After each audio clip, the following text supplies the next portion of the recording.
The Big 12 Bowl is what I'm calling this. The Arizona State versus Texas game, and breaking this down, I guess, how do you see this game playing out? And Texas won in the first round and Arizona State having the bye. How is this one going to play out in your mind? Yeah, look, I opened the show by saying this, Blake. Arizona State has a lot of excitement offensively. Cam Scadaboo is a fun running back to watch. Back in the country to me. He is a bowling ball running with the football. Mm-hmm. But at the end of the day, in a matchup like this, when there's a talent disparity between the two programs and one is loaded with 5 stars, it's just like how we previewed the Clemson game. There's no reason why Texas shouldn't win this game by 14-plus points. There is every easy capability for Texas to run away with this thing, and they should run away with it at halftime.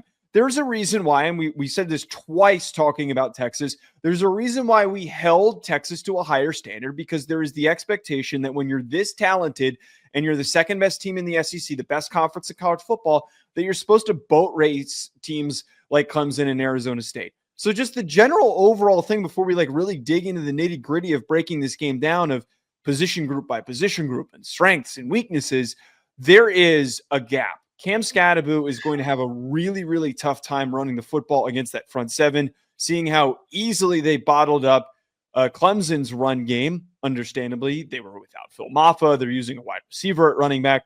But I also don't think, and I don't feel comfortable with Arizona State's receiver getting any separation on that secondary. They're not as gifted as that Clemson receiving core that was young and has a little bit of juice to do what they did. I think that Sam Levitt's going to have a really tough go. I think Scadaboo's going to have a really tough go.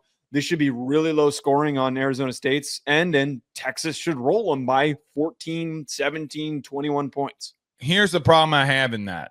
Okay. Texas has played up and down to the level of their competition all year long. Bingo. So I'm with you. On paper, Texas should go into this and blow them out.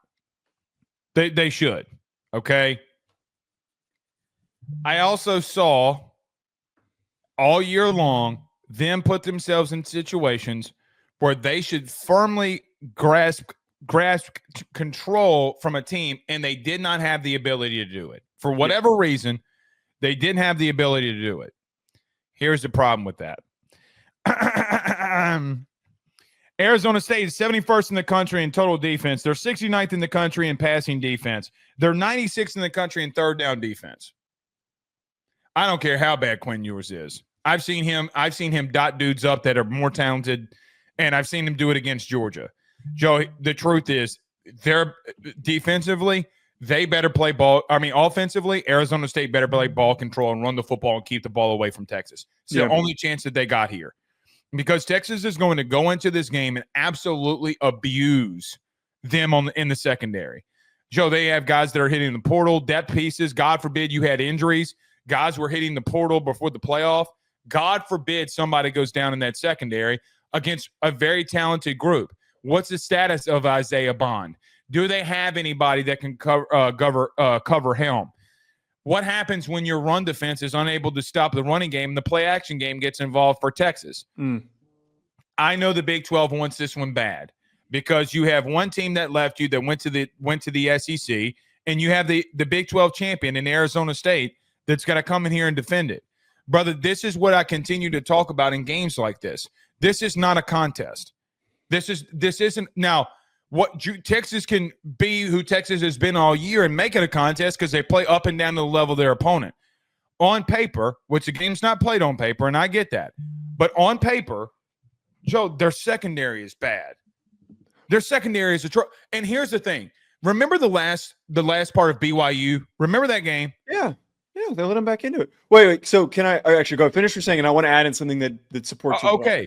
But you're trying to compare to me a BYU team that can't throw the ball around. You're literally 50% completion percentage quarterback in Retzlaff. Joe, I mean, this is a nightmare scenario for Arizona State. So this is a step further than what you're talking about. Not only is their secondary inconsistent. We saw this in the Big 12 championship game where the game was close at first. They were giving up these big plays against a team that had Iowa State has good receivers. They were able to get a couple of splash plays, and then the game ended up separating the way that it did because Iowa State wasn't physical enough on defense. But Here is where I am ultimately, for Arizona State's sake, why they're not going to be able to survive in this game and keep things close. They're 122nd, and we brought this up. I brought this up multiple times. They're 122nd in the country in sack rate. They have one of the worst pass rushes in the country. So this is a situation for Texas. Their offensive line's a little banged up. They're going to have the easiest challenge.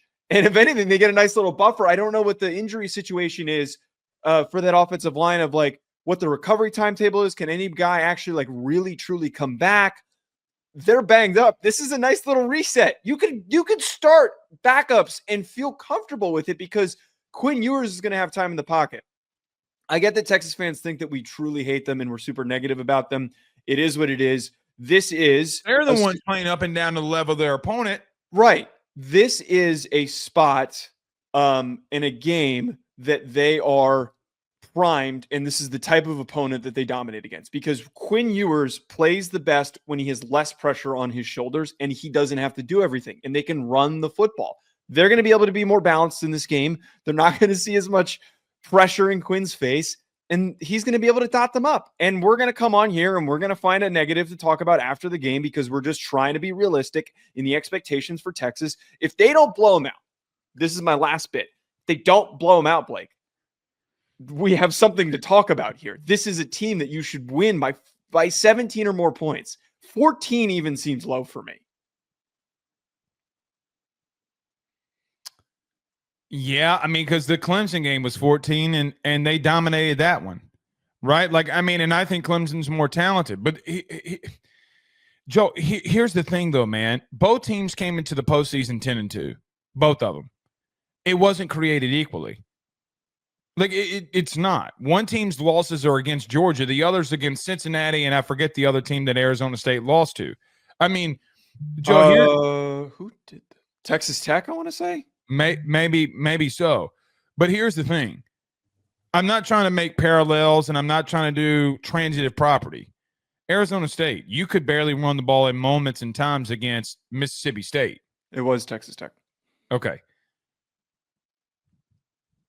I mean, like, there comes a part where, Joe, I don't want to watch this game. I don't. Oh, come on. Boo. No, bad take. That's one of your few bad takes. No, I don't want to watch this game. Because I know. Because they don't here's the truth. What team deserved to buy more, Texas or Arizona State? If there's a team with a bye, who deserved it more? It was Texas. It was Texas. And look, I don't trust Quinn Ewers. I've told you this last year when we did the show. I'm telling you, I told you again this year, I don't trust him. He can find ways to put them in situations where this game is close. They can turn the ball over. They're banged up on the offensive line. That's one thing that I would counteract is even though they did that against Clemson, Joe, what is their status along their O-line for Texas? But they don't get after the quarterback. Brother, they're going to be able, and this is the truth, they're going to be able to line up and run this football, and they're going to run it right at them. And that's what Sark wants to do. And I'm going to tell you, even if it's 14, like I still feel like Texas dominated Clemson. I still feel that way. Yeah, they dominated them, but they goofed around in the third quarter. They goofed around in the second half. But there comes a part where I'm like, Joe, this is the part where I'm at with this. What did we see in round one in the teams that dominated? What did all of them have in common? They averaged 207.5 rushing yards. They dominated the line of scrimmage. That's the difference in these situations. One team is dominating where you got to dominate the most. I don't think that – I got to be real with you, man. Arizona State can keep this game close, but the only way that they keep it close is that they got to play keep away. Joe, the only thing is that when I look at Arizona State, okay, they're 15th in the country in third down offense. So what does that mean to me? They like to get in favorable scataboo situations where they can throw them the ball in the flat or they can run the ball right at them. Are you telling me that you're going to out-physical Texas? That's where I'm at with this, and I'm like, man, this is a bad stylistic matchup for Arizona State against Texas. If we were to, and we were both on the same page here, there's no real world for success for Arizona State. But if there was the argument, and if somehow there's a crazy upset here, I would love for the Arizona State fans to pull this portion of the clip if they try to clown on us. If they're able to win, it's going to be because they get Scadaboo and their playmakers in space and scheme them open the way that Kenny Dillingham can. He is a fantastic and brilliant offensive mind. That was part of what helped them in the Iowa State game that gave them, some early momentum, is that it was finding ways to get playmakers the ball in space. They're going to have a much tougher go because that concept does not work when you're going up against safeties and linebackers that run 4.4s or faster, and they're able to cut down on any of those lanes. That stuff works in the Big 12. It does not work against an SEC opponent. Scadaboo has not been hit by anybody in the country like Anthony Hill. Nobody. One thing I just want to add in here, and this is more of a trend to follow in this game rather than something that I think is going to drive the outcome. We know that Texas has interception issues. It's not always Quinn Ewers' fault. Sometimes they're tipped, but they are still 63rd in interception rate compared to Arizona State, that I think that is a nice comparison here. They're 6th in turnover margin.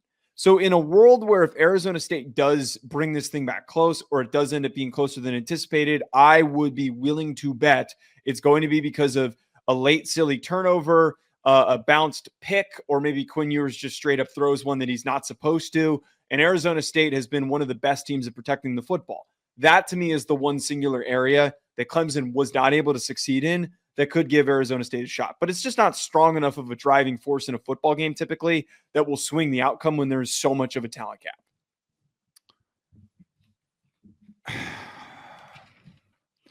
gap. I'm looking at this. Joe, I got to be real with you. I don't know if I can see a path. The only path that they have is that Scadaboo goes off and that you're able to hold on. And Quinn plays like shit. And Quinn plays like doo-doo.